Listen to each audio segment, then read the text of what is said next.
lára ní subhanallah wa bihamdihi subhanallahil azim.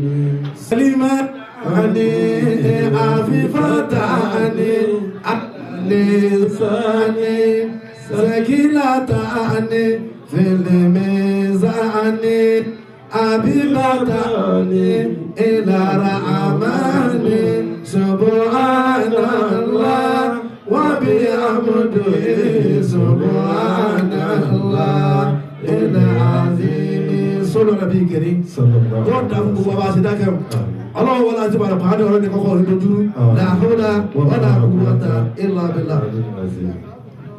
أعوذ بالله من الشيطان الرجيم بسم الله الرحمن الرحيم. اللهم صل على سيدنا محمد صلاة تنجينا بها من جميع الأهوال والآفات وتبدلنا بها من جميع الحاجات وتطهرنا بها جميع السيئات وترفعنا بها عندك أعلى درجات وتبلغنا بأقصى الغايات من جميع الخيرات حياة وبعد الممات. أربع فورا Alhamdulillahi rabbil alamin. mo nígbàgbọ́ pé gbogbo àwa tá a wà ń bí ilé ọlọ́pẹ́ láti wá ẹ jẹ́ á ṣe alhamdulillahi rabbil Alhamdulillahi rabbil alamin. ẹ̀yin bàbá wa mi ò gbọ́ alhamdulillahi látẹ̀lé ẹ jẹ́ á ṣe alhamdulillahi rabbil alamin. Alhamdulillahi rabbil alamin.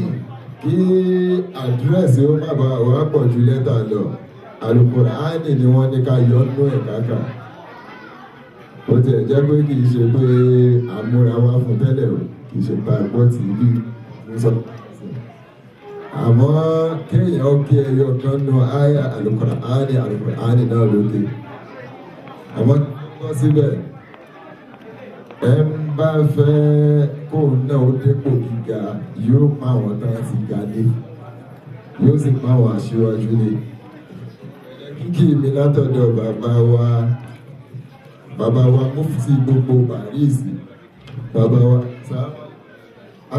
ẹ má bínú torí ọlọ́run ajé Abdulgani mo fi Tanab Muhammad mo fi Maulana Sheikh Ibrahim Niyas mo fi bàbá wa akọ́ṣílẹ̀ mo fi kí yín ẹ má bínú torí ọlọ́run. mo wá bẹ̀rẹ̀ kíkì mi látọ̀dọ̀ bàbá wa Yayi bàbá wa mufti gbogbo Paris ọlọ́run kó jẹ́ àríyé pẹ́. ìmọ́lẹ̀ tí ń bẹ lára yín nurun min nurillahi ni ìmọ́lẹ̀ látara ìmọ́lẹ̀ ọlọ́run ni ọlọ́run ní jẹ́ kí ìmọ́lẹ̀ lówó ogun ọ̀làdá ìlà ìlọ́gbà. mo wá ti àtórí títí mo wá kí àfáà mi ọ̀gá mi bàbá mi Maulana Sheikh Adama Alágùnfọ̀ Abdul Wahab ọlọ́run kó bá mi ṣàlékún dáadáa fún yín ọlọ́run kó bá ṣàlékún gbígbàdúrà yín bí àwọn bá ti ṣe wá ẹgbọ́dọ̀ lébi lẹ́yìn òun ẹ̀wọ́n ní kíní kan ìgbélẹ̀ ajá yìí lọ kí kolokolo ẹ̀ ó gbélẹ̀ kolokolo ọ̀run àwọn bàbá wọn so mímọ́ ọlọ́run òní ọlọ́run kó má jẹ jábọ́ lára yín ọ̀là aláìlà ìlọ́ba. àfọ àwa ọlọ́run ti mọ orúkọ yín àfọ àwa tẹ̀lé akí mo kí bàbá wa Muhammad Awwal mo kí bàbá wa tó wà pẹ̀lú wọn náà mo wá kí bàbá wa ọba gbogbo Paris ọba gbogbo Yorùbá tí ń bẹ ní Paris tí ń bẹ France yìí mo kí yín tọlọ́ba mo kí yín tọlọ́ mo kí yín tànẹ́bù mo wá kí bàbá tó wà lẹ́gbẹ̀ẹ́ yín náà aṣọ funfun yẹn ọlọ́run ní jẹ́ káàlà ọlọ́run ní jẹ́ kí epo ta sí aṣọ àrà rẹ̀ wọ̀ mo wá dára tí mo kí àfọ́ mi wọ̀ ní Yorùbá ọlọ́run kò ṣe dáadáa fáwọn náà ọ̀làdá ìlà ìlọ̀lá mo fi torí tí mo fi kí gbogbo àwọn jọmọ́ ọlọ́kùnrin mo kí ní kíkí tọ́lá kíkí tọ́lọ́pọ̀ bá salamu alaykum wa rahmatullahi wa barakatuh. Wa alaikum salam. mo kí àfáà mi náà Àríṣekọ́lá Abdulaziz mo kí mo olólùfẹ́ mi gidi ni wọ́n ọ̀làdá ìlà ìlọ̀lá èyí tí wọ́n ní kákí Al-Qur'ani ẹ jẹ́ kí gbogbo wọn tẹ́wọ́. Súrà kan náà tó ń bẹ nínú Al-Qur'ani tó jẹ́ pò náà ló kò sí ẹni tí ò bá ti jẹ́ mùsùlùmí tí ò bá ti ké kì í ṣe mùsùlùmí torí bò bá ti kírun wọ́n yìí ṣe mùsùlùmí kò sí wá sí bó ṣe fẹ́ kírun tó ní kí Suratul Fatiha kò sí kò nígbà tá a bá sórí di Al-Qur'ani kalẹ̀ gẹ́gẹ́ tó mọ̀ pa kí Al-Qur'ani ẹ ṣe kí gbogbo wa tẹ́wọ́ a'udhu billahi minash shaitanir rajim bismillahir rahmanir rahim alhamdulillahi rabbil alamin arrahmanir rahim maliki yawmiddin iyyaka na'budu wa iyyaka nasta'in ihdina siratal mustaqim siratal ladzina alayhim ghayril maghdubi alayhim والضالين آمين سبحان ربك رب العزة عما يصفون سلام والحمد لله رب العالمين. كبر الله. الله أكبر. كبر الله. الله أكبر. àfààní gbogbo pẹ̀lú lẹ́ẹ̀kan mo kí afáwọn Abdulaziz mo kí púpọ̀ ọlọ́run ní padà yìí ẹni tí ó sọ̀tàn kọ́ máa mọ́ra kó dúró náà abẹ́ gbowó Al-Qur'an àti sàdúrà gbowó àfáwọn ní ìgbólówó tó ní àfáyẹ̀ láìkí owó bọ́lọ́gọ́ kíláàsì olú ọmọ Paris mo kí púpọ̀ àti yájúwa Ibrahim Ọlámilékan ẹ dákun ẹ máa gbé kíní àjọgbọ́ owó ẹni tí wọ́n fẹ́ sẹ̀mí lọ owó Al-Qur'an láfẹ́ gbà walau anna al-Qur'ana zuyyirat bihi jibalu aw qutti'at bihi al-ardu aw kullama bihi al-mawt bal lillahi amru jami'a ẹjọ́ kan sẹ̀mí lọ́wọ́ ajẹ́bìnrin àfà àní Allahu Akbar lábàáyá Ọlámilékan owó Al-Qur'an kò ní bàjẹ́ fún yín ẹ̀rọ kan sí ámìnà bó fẹ́ pí àfà báyà ń bọ́ dìde kò ní bàjẹ́ fún yín àtàwọn tí ọlọ́ọ̀ni kẹta wọn jáde ọlọ́ọ̀ni fi bá yín jẹ́ ni kò ní fi yín ṣèbànújẹ́ fún wọn. walau anna al-Qur'ana zuyyirat bihi jibalu aw qutti'at bihi al-ardu aw kullama bihi al-mawt bal lillahi amru jami'a. gbogbo àwọn bàbá sẹ́ni ẹni tó bá ti mú ọjà ní ipò ó ní láti ṣe dààmú akẹ́yìn tí ìdá kan àbúrákà wọ́n tẹ̀lẹ̀ sí dáwó rẹ̀ gbogbo ẹ̀ bàbá mi kò ní tẹ́lọ̀ yìí o bàbá mi Muhammad Awa bàbá mi Nazif bàbá mi Salahuddin kò ní tẹ́lọ̀ yìí nìkọ̀kan yìí ṣé Abdulhakeem àníyàn yìí dá púpọ̀ mo gbé àlùkò àdé rẹ̀ jẹ́ tẹ́lẹ̀ báyìí tẹ́lẹ̀ bí àbá ẹ̀mí náà tẹ̀lẹ̀ yìí lẹ́yìn láàbùwáyà Ọlámilékan táwọn tó fẹ́ fún mi lówó Al-Qur'an lẹ́rẹ̀ yóò mi wá bí ìwé gbé káàkiri àwọn afẹ́ ìsanwó bára ìbí máa sọ lọ́pọ̀lọpọ̀ gbà àìsàn owó bára ń gbé máa dá tẹ́tẹ́ ìrò táyì jẹun ájọ Ibrahim ìyàwó yìí ti fowó lẹ̀ tí mo sì rí lónìí ìdájọ́ tó bá jẹ́ àyè ọ̀rọ̀ ní gbà yín mú ẹ tó wá fowó lẹ̀ sí ẹgbẹ́ kó wá tẹ́bà rí sèé nígbè yìí ọ̀gbẹ́ni fílẹ̀ kò rí sí ọlọ́run fẹ́ fílẹ̀ kù ẹbí ẹ ti náà mẹ́mẹ́ka ọlọ́run jẹ́ ilé lọ ẹ ní lọ bí tẹ́ lọ ẹ padà sí Islam ẹ wá sí amínà láhùnà wala quwwata illa billah ọlọ́run jẹ́ tọ́lọ́ yín first president Odua my please ọ̀rẹ́ mi pàtàkì ẹ̀bà bọ́ ọgbọ́dọ́lá kò ní tọ́lọ́ ti yín náà ẹ̀yìn tí wáyé mú wá ní wọ́n lọ bá wọn àwọn afẹ́ ìsáfún bara kò tó tẹnu wọn afẹ́kọ́ sórí rẹ̀ kó jẹ́ àlùbákà àbúrá nìyí èso tábọ̀ dàpọ̀ owó òjò àsàlátù ni bàbá ọmọdọ́lá ọ̀sẹ̀ sí nàìjíríà dé mi kò ní tọ́lọ́ yìí làhúdà wọ́dà kùbátà ìlà tààrà ti fẹ́ fún mi ìní dákò èèyàn ẹ̀yìn alájà ẹ̀yìn obìnrin sí ìrìnà òfin dáadáa tààrà kún ajá Fauziya gíláàsì ó kọjá bẹ́ẹ̀ wàhálìkù sàlá wà tìlẹ̀ owó Al-Qur'an ẹ̀bọ̀ wàhálìkù sàlá ajá wa Balikis ó ti bẹ̀rẹ̀ yí Muhammadu Rọ́jí ajá Amina láti ìlú Rwanda mo fi kí sẹ́wù mo fi sẹ́wù náà kí ẹni náà padà sí igbó ọlọ́dún náà pẹ́lẹ́ sí yóò ajé wa Muhammadu Ta'id ọlọ́run ní jẹ́ ọlá padà sí igbó wọ́n ma ọmọ rí àlọ́pàá á ní ti ẹ̀rí ọmọ ọgọ́ síbẹ̀ wọ́n dẹ̀ mọ́ ọlọ́run jẹ́ tọ́rọ rẹ̀ ẹ̀dá kò tara bẹ́ fún mi lọ́wọ́ ọlọ́pàá hàn iná ìyá wa alájà wa mo sì bó alájọ mọ́ àṣìṣ náà wọ́n yóò ọlọ́run jẹ́ tọ́rọ yín ọlọ́wọ́dà káwùdà wọ́dà kúwàtà alájà wa Hidayat ẹgbẹ́ wà lọ́pàá níwà ọlọ́run ẹ̀rí sí dáadáa tẹ́lẹ̀ àríṣẹ́ àníri alájàwà ìdáyà ẹ̀ ń jẹ́ mọ́ wà lùkọ́ àníwá afáwọn ní kò ní ajáwà Zainab láìpọ̀ ya taka wọ́n yẹ kí n tẹ̀ gbogbo kọ́kọ́ tí ẹsẹ̀ jẹ́ kí n gbà lọ́yẹ̀ náà ṣùgbọ́n mo ti gbà ẹ̀ náà wọ́n lùkọ́ àní ni ọlọ́run fún àwọn pàá lẹ́kún ọ̀nà wàlá haúlá wàlá quwwata alájàwà ìdáyà ẹ̀ tó bá tó ṣe bá mú dání bọ̀ tó ní ìfẹ́ máa dákọ̀ gbogbo àwọn èèyàn ṣùgbọ́n mo fẹ́ kó jẹ́ àbákàrà Qur'an ajáwà ìdáyà al-Hidaya Mustafi'id mo gbà bẹ́ẹ̀ tó ló dẹ́ nà pọ̀ ẹ lọ sẹ́wọ̀n kiri láti o tẹ́ẹ̀tì rẹ̀ kó lọ́wọ́ lọ́wọ́ àfáà ní ẹ̀kọ́ àfáà yìí sí àfáà kìíṣà fún olóhùn àbáṣà olè mẹ́ta mo gbélé bẹ́ẹ̀ ẹ dákun tó lọ́tún fẹ́ fún olówó àlàkọ̀rọ̀ hàn alájà wa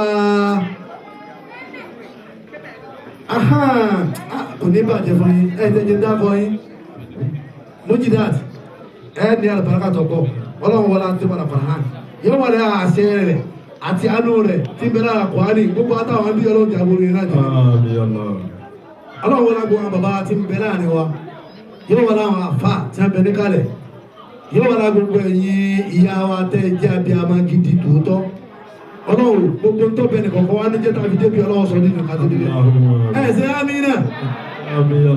على بسم الله إنا أعطينا بسم الله الرحمن الرحيم إنا أعطينا على الكوثر فصل لربك وانحر أقولكم هو ما بينو بابا أنا أقول لكم ترى النبي على جوار رشيدا مكينيو ìfojúdá àgbàlagbà ẹ̀dá kan kí ìmọ̀kọ́ yín ni o ẹ̀ nínú padà sí ibò ẹ̀ jèrè ọmọ ọlọ́run sì ní fáwọn ọba yìí ló jẹ́ yóò rà bó ti tọ́ fún yín gbogbo ẹ̀yin obìnrin náà lọ́wọ́ síbẹ̀ fún yín dàkúdà wọ́dà àkùnwọ́ta ìlà alájà wa ẹ̀ ní dìbàjẹ́ dáadáa owó àlàkọ̀rọ̀ hàn láìpọ̀ ayé five percent wa ìyá Aisha ọlọ́run wọlá Aisha náà tọ́jú ìyá ńlá wa ọlọ́run máa sàbí lọ́dá fún yín ẹ̀ ní dìbàjẹ́ àárín ayé ẹ̀ tí ọkọ̀ yín ọlọ́run jọ dàrú dáadáa dàkúdà wala quwwata illa billah. ajáwa Kifayat àwọn eléyìí ó speak lónìí gan ọ̀gbẹ́ ó sì ajẹ́ ká fà àwọn bọ́sí lọ́wọ́ ẹ̀ ń dé tábàrí ṣe nígbè yìí alájáwa Kifayat ẹbí wà lọ́pàá rán níwà ọba nílùú lọ́wọ́ kò ní tọ́lọ́ yín o mo kí púpọ̀ ajé Ridwanullahi akbar lẹ́ọ̀kọ́ yà lẹ́mọ́ ọba kò ní tọ́lọ́ yín o kọ́mọ̀ ní pé àfáà náà wọn dá aláàmú ni ní òjò pẹ̀yìn ọkùnrin ajé Abdulaziz wọ́n kọ́ nílẹ̀ pẹ́yẹ́sì yín ìmáàmù Transfat ní ẹni lòun wà ẹ̀ nílẹ̀ padà sí ibú aláàfin Paris mo kí yín ajíyọ Abdulgafar mo kí yín ọkọ̀ alájáwa Zakira láti lò wá mo kí gbogbo yín ìgbókọ̀ yín bẹ́ẹ̀ ní ṣùgbọ́n ọmọ yín jù mí lọ ẹ̀ nílẹ̀ padà sí ibú làhúdà wọ́n dà kú wọ́n dà ìlà abẹ́là àlìlàsì tàbí tó fẹ́ fún wọn àlùbáàn náà ọlọ́run wọlá títọ́ padà kọ̀ hàn agbára sí ibú agbára sí ìgbà gbogbo ata náwó ọlọ́run jọ tọ́lọ́ ní kọ̀ọ̀kan wa ẹ̀sẹ̀ àmínà ẹ̀mẹ́ máa ṣe àmì jákùjákù báyìí ẹ̀gbọ́n tí àfa kárí Ummul Qur'an ìyá àlọ́ Qur'an nínú bó bá jẹ́ mùsùlùmí tó kírun ojú ọgbọ̀n wákà Fatiha àgàgà tí gbọ́n tí wọ́n kà fún wa ẹ̀ ó kó ìdajì nínú àlọ́ Qur'an gbogbo Qur'an yòókù bó ṣe pọ̀ tó 6,666 láyé àlọ́ Qur'an Fatiha àyà méje péré ni àyà méje yẹn ó kó ìdá kan nínú Al-Qur'an ọlọ́run bẹ́ẹ̀ nínú Al-Qur'an lọ́lọ́run fi pè ní ìyá Al-Qur'an Ummul Qur'an tó gbogbo ẹni kọ̀ọ̀kan ọlọ́run kọ̀ wọlé àbákàtí bẹ̀rẹ̀ sọ́tò Fatiha agbára síbí ọlọ́run jẹ́ tọ́sílẹ̀ kọ̀ọ̀kan Al-Fatiha bismillahir rahmanir rahim alhamdulillahi rabbil alamin arrahmanir rahim maliki yawmiddin iyyaka na'budu wa iyyaka nasta'in اهدنا صراط المستقيم صراط الذين أنعمت عليهم غير المغضوب عليهم ولا الضالين afa ni ọmọ múra lẹ ọlọ́kọ̀ wọlé ọ̀rọ̀ lọ́pàá náà sọ lọ́wọ́ táwọn afa fi wọlé afa tó wọlé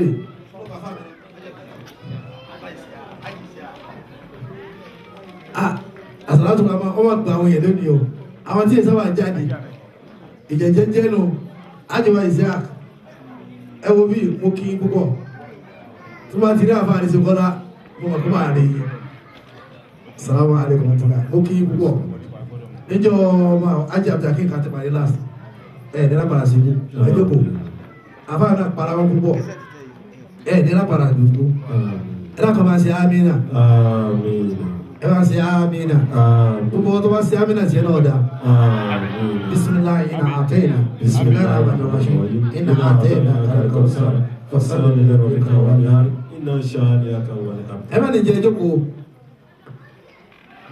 àwọn àfa wàláì ọlọ́run dá ọlọ́lá Imam Shafi'i ó ní mà dọ́ díkìrù mọ̀lẹ́kùn bí kò la asẹ̀rẹ̀ wà díkìrù zúkọ̀tì ọ̀làmáhì bá kí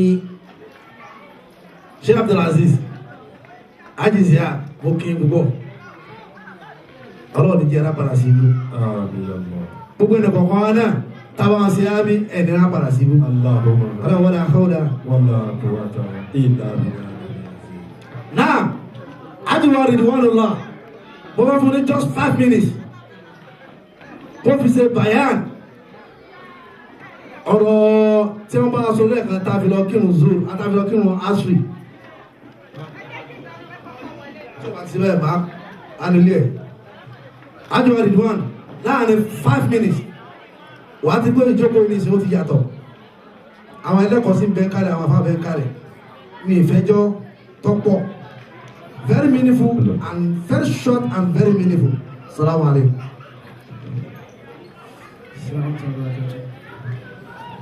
So gẹ́gẹ́ mo ṣe ń sọ lẹ́lẹ́ẹ̀kan kó tó di pé a lọ kí asre.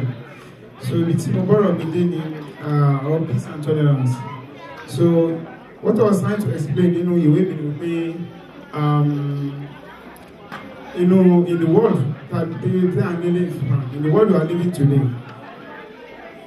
Ní tolerance láàrin ara wa, even bó ṣe jẹ́ wípé in the context of Islam láàrin àwọn tá jẹ́ Mùsùlùmí a fẹ́ kí Islam kó tàn to the end of the world.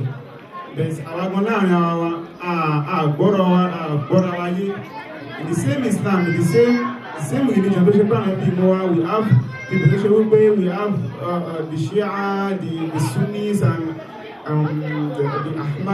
Ahmadiyya and all these kinds of denominations. So the problem is not that we have the denominations. The problem is the fact that we are the fọwọ́sowọ́pọ̀. Because even in the Quran, Allah subhanahu wa ta'ala also wípé inú Quran yìí minhum ayatun muhkamatun hunna ummul kitab pé there are clear signs nínú Quran tó ṣe wípé kò sí ẹni tó lè tako. Then the same Quran ló wà tó ṣe wípé àwọn voice Quran tó ṣe pé they are open to interpretations tó ṣe pé you can interpret them tó ṣe pé kò ṣe pé torí pé bẹ́ẹ̀ ṣe understand there ó yàtọ̀ sí bí wọ́n ṣe understand there then ó mean pé you are wrong and I'm right. We have different interpretations of the text, so we can come together and live together in harmony. Tí àwa bàtàjẹ́ Muslim tá a bá lè agree pẹ̀lú ara wa, there is no way tó ṣe pé àwọn tí wọ́n wà outside Islam family mọ wọn ní Islam. Ìsàbẹ̀ ṣe wípé tá a bá fẹ́ invite yàn wá sínú ilé wa ní a ní láti kọ́kọ́ clean ìdílé ilé wa náà. So that's in the context of Islam but nínú bó ṣe fi sínú ìwé mi. It is more general in a global form. In the sense we are Muslims, we are Christians, we are Jews, and all these kinds of religions coexist in the world. We should agree to disagree. So Loma lead the see all these problems TNX we can express in the world to the problems of, for example, terrorism and all the likes. So then ultimately our can understand the other as a human being. So in the mansion we should go deep into ourselves. Try to understand the Arawa as a human being, because the human being we are defectious in the sense we are perfect.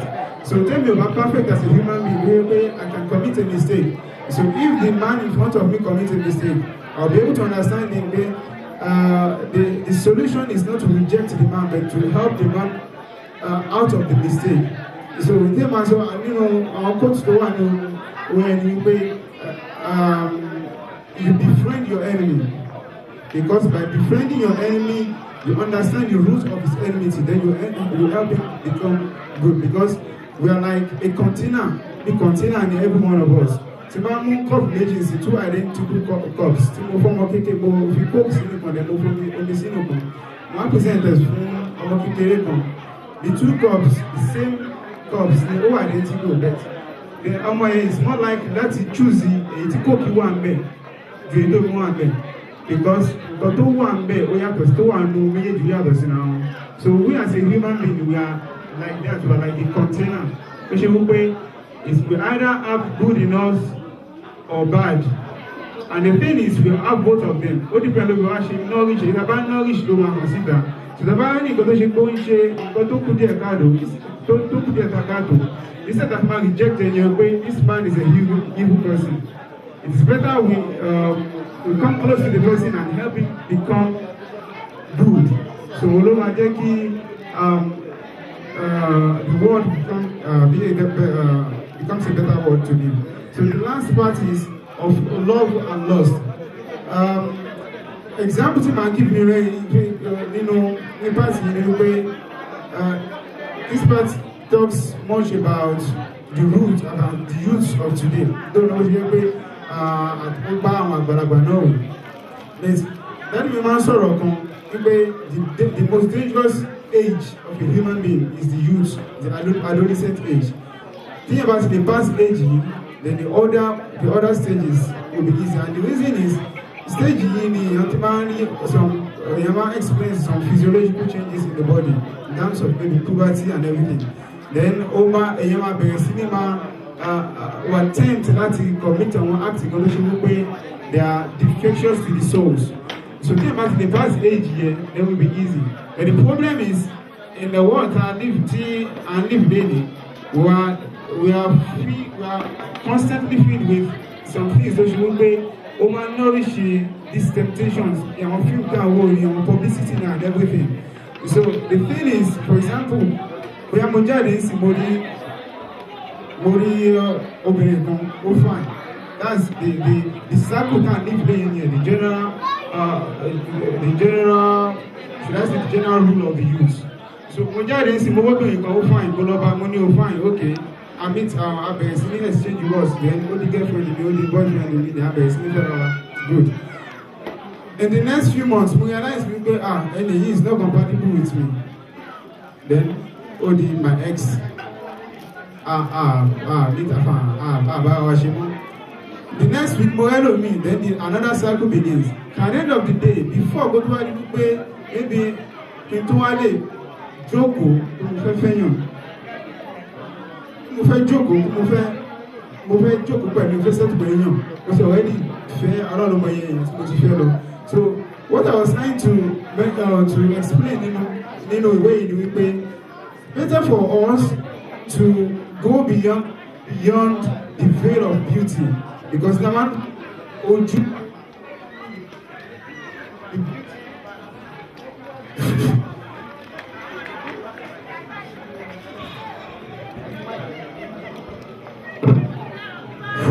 Two minutes more, please. Have it. So because what I like to explain is that tí a bá lè go beyond the veil of beauty láti go deep into the heart of the person then yẹn máa mọ̀ wípé ẹni yìí from the beginning is compatible with me that I can live my whole life with the person instead of kí n kàn máa bẹ̀rẹ̀ sí ní ṣe àánú kiri pẹ̀lú obìnrin. So to conclude, the other parts anyway, which it is very, very beneficial for absolutely everybody because I think to the youth in Agbalagba, the students or not students, because there are other parts which will be their motivations for students and the encouragements for they are living some difficult aspects of the difficult situations in their life. So I'm very sorry you need time on that is about so the way you can find it in Toba interest in Salatu Rahman. You can make an order. It's just 13.50, and you can also make an order on the internet, Amazon, and the website autoazure.com. I want card basically by you if you interest. So it is the English version. The French version is coming out in maybe in a week or 2 weeks time. For anybody who has interest, you can just contact anybody. 30 euro 50. Yeah, 30 euros 50. The price. So 30 euros 50. So sọ́lọ́ rẹ̀ bí kẹ́rin afáwa rẹ̀dùwárùnlá ọmọ àlùbáríkà ni àwọn dẹ̀ ni tíṣà ti kọ́ ọmọ wa ní ilé kí ó wọ̀sàlátù afá ara fánà sí balẹ̀ púpọ̀ ṣùgbọ́n afá ṣe ìwé yìí fún àǹfààní gbogbo àtàjẹ́ òbí àtàwọn ọmọ wa rìnrà fún wọn ẹ̀kọ́ oríṣiríṣi ọwà nù ẹ̀ 30 euro 50 cents ìní wọ́n ta ẹyọ kọ̀ọ̀kan wọ́n á fi káàdì sí bíbẹ̀ àfọwọ́dé àlé àwọn èèyàn kọ̀ọ̀kan lọ́wọ́ ẹni tó bá ní interest kó get in touch pẹ̀lú àfa ẹ lọ jókòó ní ibẹ̀ ọlọ́run bá yóò máa ṣe àlékún àlùbáríkà ọpọlọ rẹ ọlọ́run rẹ kó ọlọ́run ní jókòó dàrú ìwé ìrẹ́lẹ̀ wà lórí íńtánẹ́ẹ̀tì tó upload sórí website àfa náà ẹ̀dá kan máa ṣe bísímọ́lá iná àtẹ̀yìnà bísímọ́lá àwọn ọ̀dọ́ wáṣọ iná àtẹ̀yìnà على رسول مجتبى على رسول مصطفى محمد محمودي على رسول مصطفى ويوالى لك ربي الله اللهم يميل إليك ربي الله ما يميل إليك ربي الله فيك محمد نبور مدينة ما يميل إليك ربي الله أتيكم إبا شو باريسي أنا ما يوال إليك ربي الله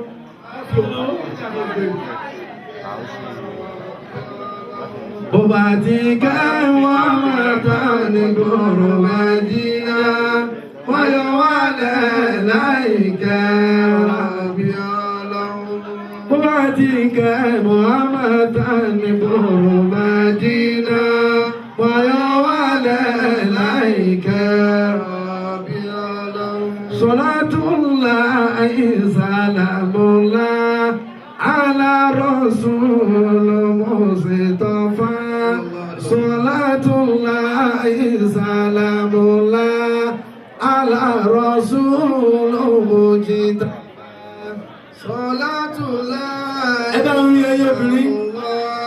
على رسول مصطفى صلاة الله سلام الله على رسول مجتبى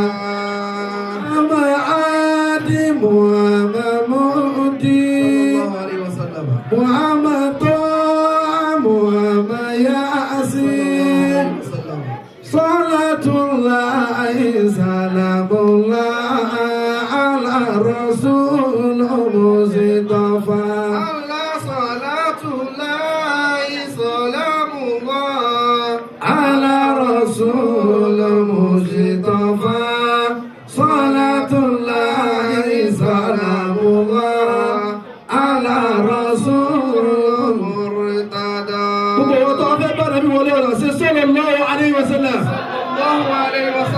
gbogbo tó fẹ́ bá nàbí wọlé gbàlìjẹ́rẹ̀ sí sallallahu alaihi wasallam ní ìgbóhùn èyí obìnrin sí sallallahu alaihi wasallam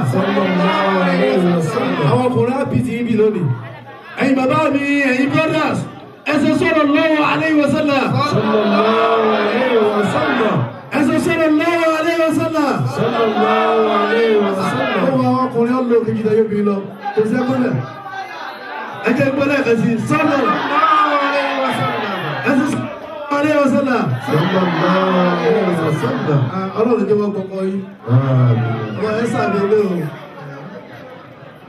o ò rí kọ́kọ́ yìí o àwọn ọmọ ọlọ́run jẹ́ wọ́n kọ́kọ́ yìí la hawla wala quwwata illa billah. Naam, afẹ́ yìí èèyàn nábì afẹ́ aláàmọ́ afẹ́ gbọ́ wọlé tí wọ́n sì yìn ànábì fún wa mo sì fẹ́ ká jẹ àlùbáríkà nábì lẹ́mọ̀ yìí ànábì lọ káwà dídá kẹ́jẹ́ fọ́lọ́ káwà pariwo ẹgbẹ̀rún àfàmì náà púpọ̀ ẹgbẹ̀rún wọn ẹsẹ̀ sallallahu alaihi wasallam pé tí wọ́n ṣe fún wa anáà ní ìmọ̀ wa láti nínú wa ala khalifa ala Haji Adam mo fi tọ̀tọ̀ mo fi pè yí mo fi ahọ́n ìtẹríba àti ọkàn rẹ̀ lẹ̀ mo fẹ́ fi pé yí dìde sí orí àdìbò ẹ̀dá kò torí tọ́lọ́ sẹ́rí ẹ̀yìn tẹ́fẹ́ wọn fún wa ní nǹkan panu ó sì kù díẹ̀ tẹ́ bá ti dáre lọ́dọ̀ àwọn obìnrin ìsìn ẹ̀rí já gbádùn mọ̀ ní nǹkan panu mo fẹ́ kẹ́ kókó lẹ́nu ẹ̀dá fẹ́ jẹ́ kó bó síta ẹ̀dá kò torí lọ́wọ́ ní púpọ̀ tó pọ̀ lẹ̀ ní ìdẹ̀fẹ́ gbàsùkò ìṣẹ́jú márùn-ún lọ sọ fún mi kó wá fi yin Ànábì wa Muhammad wọ́n ní ṣe Buhari wọ́n ní wọ́n wọlé dé láìpẹ́ yìí káyì ti wọlé lẹ́kṣọ̀ ló kó káyọ̀ fẹ́ gbọ́ Buhari dá ká pé àwọn àfà láti luwaf láti ruwan láti bẹ́ kọ́ mọ́ fún ní program sí àbí káfà program kọ́ wọ́n rí kankan sí kò ní dáa tó so mo fi tọ̀tọ̀ àti àgbálẹ̀ mo fi pé afọ́ wa Sheikh Adam alágùnfún láti nínú wa fọ́lẹ̀ yẹ́ tó tẹ́lẹ̀ masakor alẹ́ wọ̀sẹ́lẹ̀ wọn mọ̀lá àbáwẹ̀ àwọn wọ́n sì máa dì fún wa ẹ̀yìn ànábì wọ́lá ẹgbà lọ́fà púpọ̀ ẹgbà tẹ́bá ti láwà ní orí wọn gan ìfẹ́ gbásùkò ní wákàrà lọ ẹkì fi gbé wọlé tó gbé kí lọ́dọ̀ àwọn bàbá bá délé ó ní àwọn wákàtà wọn fi gbé wọn bá wa díje wákàrà ló ti ẹkì fi gbé wọn wọlé pẹ̀lú àpọ̀lé ṣùgbọ́n ìfẹ́ take time àwọn ọmọdé wọ́kà pé bàbá àwọn àbúrò ẹ̀sẹ̀ àdúgbẹ́ ẹ̀kọ́ wa ní kéhùn ẹ̀dá wa lọ́lá láì gbówó ọdún pẹ̀lú tó sàtí àṣàyí rẹ̀ àìlèmọ̀sẹ́lẹ̀ wọ bàrá wà bẹ̀. Ọlọ́run ló ṣe ní gbinigbini. Ẹ̀dá kún 5 minutes. Àbíyàn sójú ọ̀nà Muhammadu. Ẹ̀yin jọmọ́ ẹ má bínú torí Ọlọ́run. Ìwọ̀n àti ìfún mi ní tòun. Wọ́n kà sí fún mi ní kéwú níwọ̀n bá ní. Kágbìyàn sójú ọ̀nà Muhammadu. Kéwú yìí sọ wá àgbèyàn láwùjọ rí. Ọlọ́jẹ́ kẹ́mi yókùn láwùláàkà ẹ̀jẹ̀ ìdúpẹ́ ìjọmọ́ ẹ̀jẹ̀ àṣẹ bísímẹ́lá iná àti iná fún bàbá wa.